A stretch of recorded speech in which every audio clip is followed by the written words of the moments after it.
of Rice Krispies. Captain Crunch.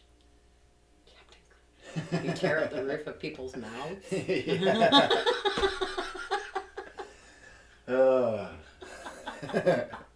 Scarred for life, every child. I love Captain Crunch. Remember when they came out with one that had nothing but like fucking crunch berries? The berries? Yeah. Yeah, that's the first F-bomb. That is the first F-bomb. Hi! Welcome back! To Gore Be Gore. I already dropped an F-bomb. Oh.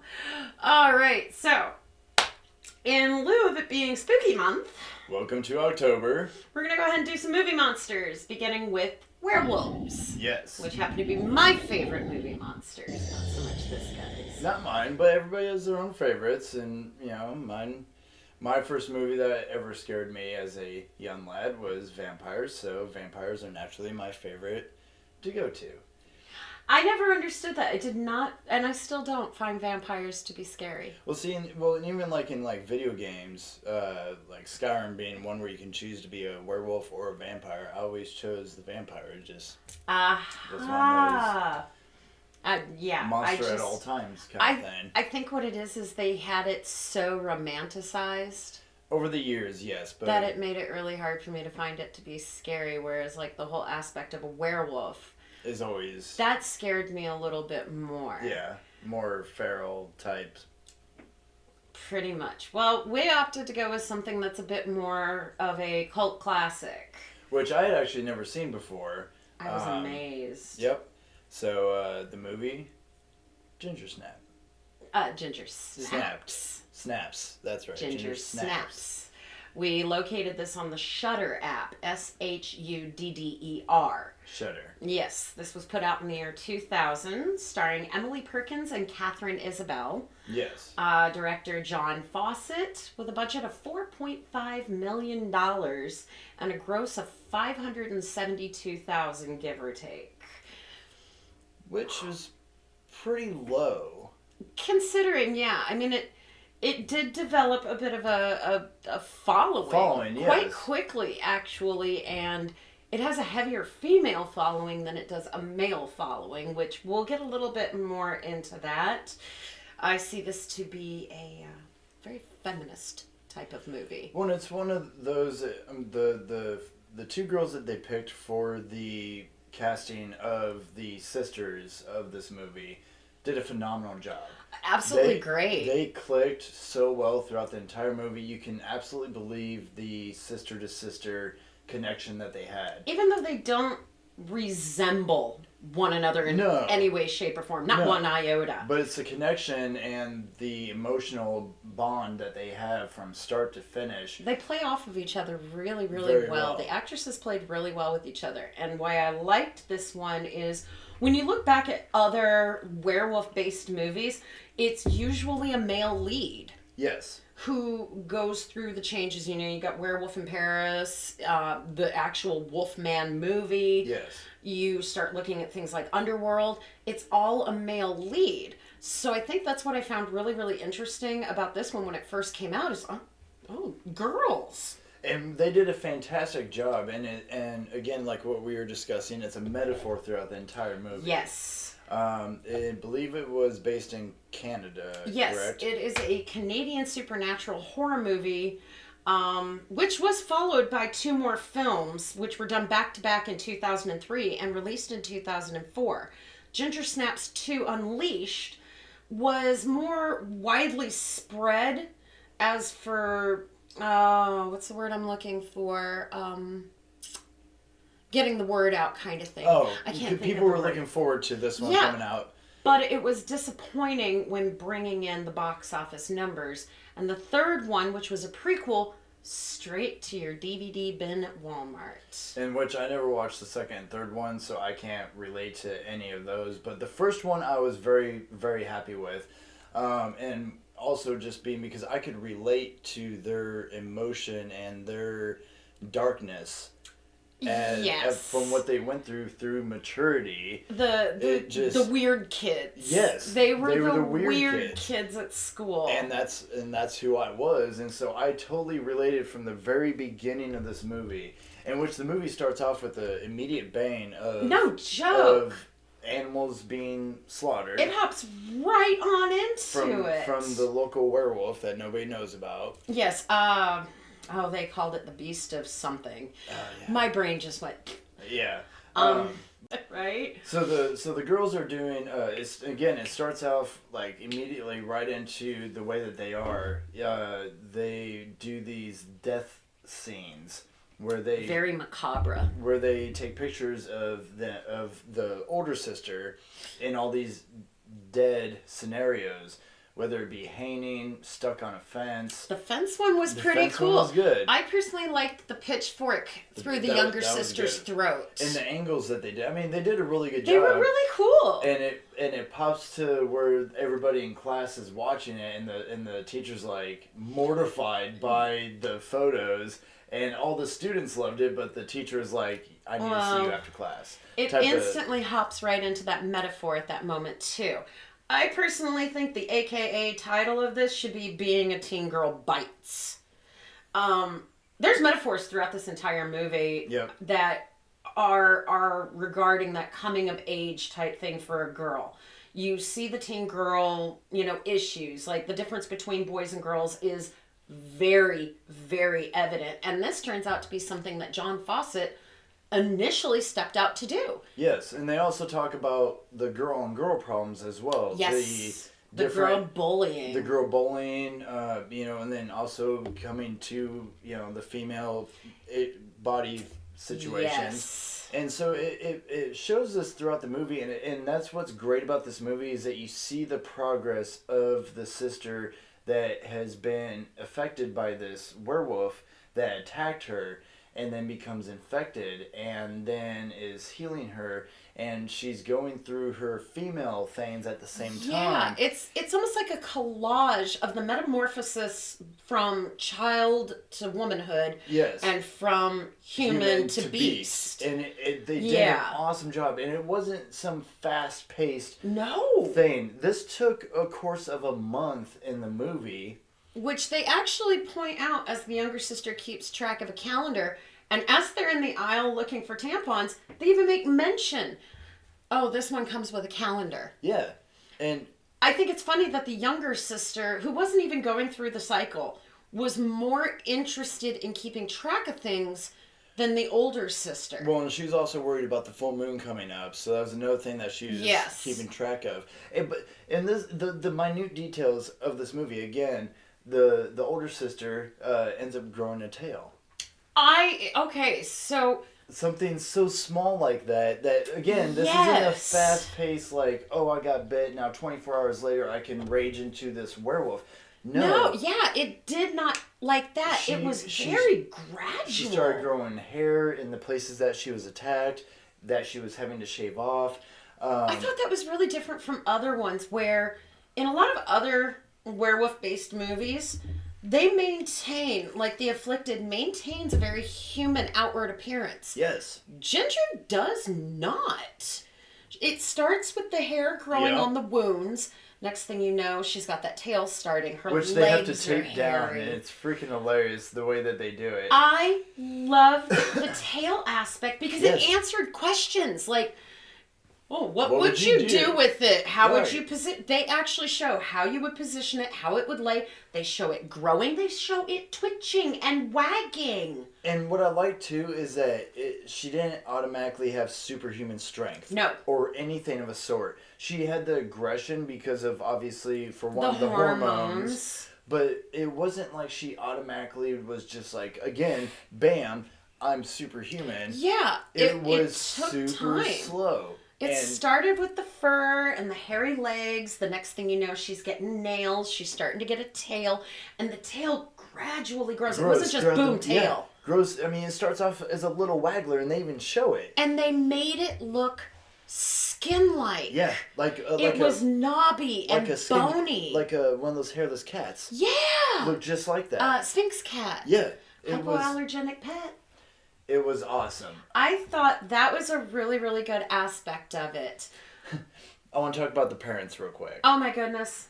So the parents in this movie are your typical like suburbanite parents. where the dad it comes in and out like throughout He's the movie. not a very heavy influence in the film. No, but he knows that the girls are up to something because they obviously start getting into their own little trouble. His little low blow to his wife. And then you've got the mom who seems like a complete airhead. Just doesn't know what's going on with her daughters. In which they shut her out like most typical... Like a typical teenage girl would does. do. I know better than you. Excuse me. Oh. Especially their type. Yeah. Not to like categorize, but it was amusing though that the mom almost seemed to she knew they were into the morbid and the macabre and the dark, but she almost seemed to kind of like encourage it while ignoring it. And that's what I thought was kind of cool, is that the mom definitely showed that, like, hey, you're going to be your own person. Yeah. But once they started getting in trouble, that's when she started interfering. But she ended up not being as clueless as we thought she was. Yes. But boy, she played that off. One of my favorite parts is near the end of the movie. So the older sister is now transforming facially and structurally to more of this werewolf type setting, and the mom knows about some of the bad things that they've done, which I'm not going to mention. Oh, and this is after she discovers the body parts, right? Yes. Okay. So then they go to this place where the sister where they need to catch her. Halloween party. And the mom is like talking to the younger daughter, and she's like, I know what happened, yada yada. This is all my fault. Why don't we just tomorrow morning? I'll pour gasoline all over the house. We'll light a match, burn the house, and we'll start over. Well, what about Dad? Oh, he'll just blame me. And it was like out of nowhere, the mom's like, and she even says it. She says, "I will never see my girls taken from me." And that was another thing. By the time we reached that point, it really was evident. Not just the lack of the father figure, but they really did not play up any but one of the male figures. The only one that they played up was the drug dealer who was helping the sister out to come up with the cure-all utilizing wolfsbane. Which was Monkshood. Monkshood. Yeah. They really did not play up the male figures. I mean, they were there.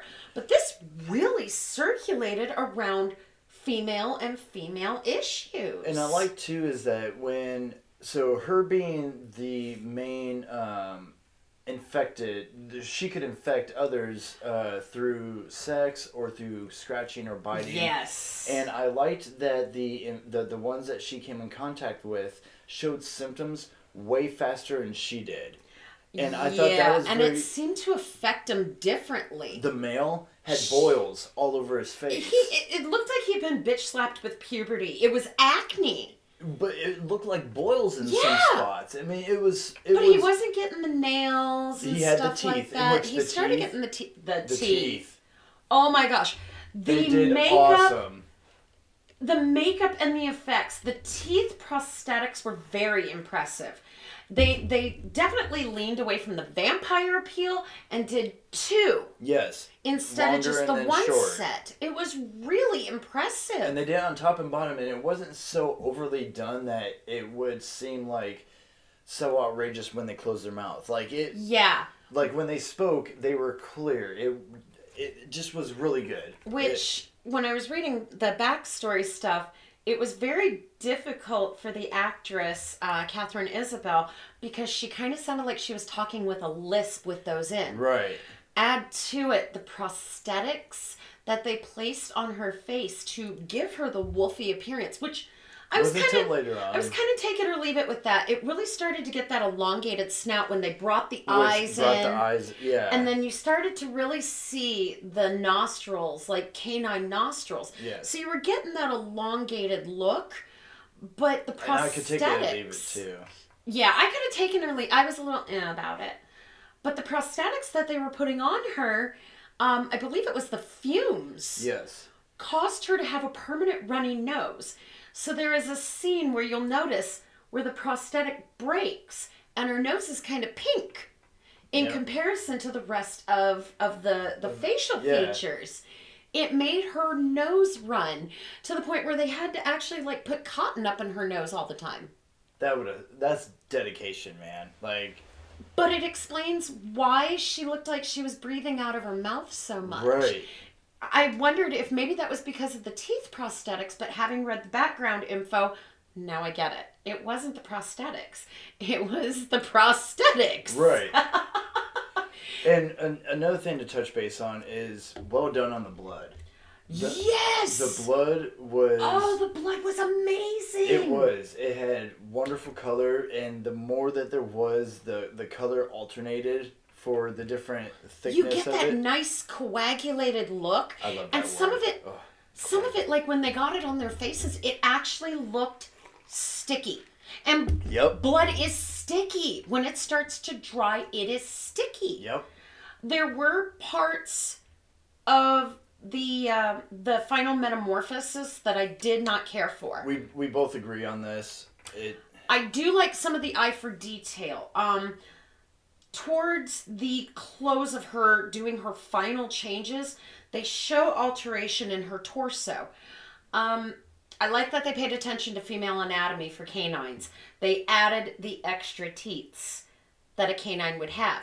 When she's in full change, you see that she still has breasts, But there's the dog nipples. Yep. I kind of liked that they paid attention to that detail, and it stayed. It maintained consistency. Yes. But there were things about the final makeup I did not like. The head was huge, almost bobblehead-like, like a pit bull, and Very it stayed fat on yeah, the top part. and it stayed in a permanent snarl.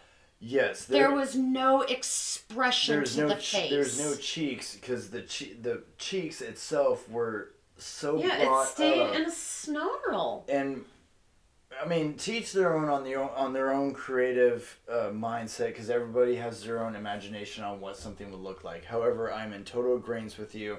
The permanent snarl of no cheeks at all, and you just show all teeth, Yeah. made it to where there was. I mean, even dogs have emotion. It was one expression the Exactly. whole time. And again, this is an aggressive creature. However, but there were sensitive moments where she was recognizing her younger sister where the face should have softened. right. And instead, I mean, you get to see the subtle softening as it kind of relaxed, but it the wasn't face, enough. that snout still stayed in that permanent snarl. Yep. Another thing that really threw me is all the werewolf horror flicks I've watched before, furry. There wasn't a whole lot of fur. It stayed very skin-like. Which I actually enjoyed. Really? It reminded me of the werewolf off of the Harry Potter. Oh! That's what it reminded me of, and I felt like that was more human-like werewolf than actual beast-like werewolf. Okay, I can run with that. I liked the more skin than fur concept because it showed more of the muscle structure and the actual structure of the creature. Fair enough. I find that scarier than a bushy dog. Fair enough. Well, and speaking of structure, one of the things I really did like about the final metamorphosis is it was uniquely executed. You can tell it was not animatronic. I mean, Yes. animatronics to the face, of course. Of course, yeah. However, the movements were fluid, and you could tell it was a human being in character.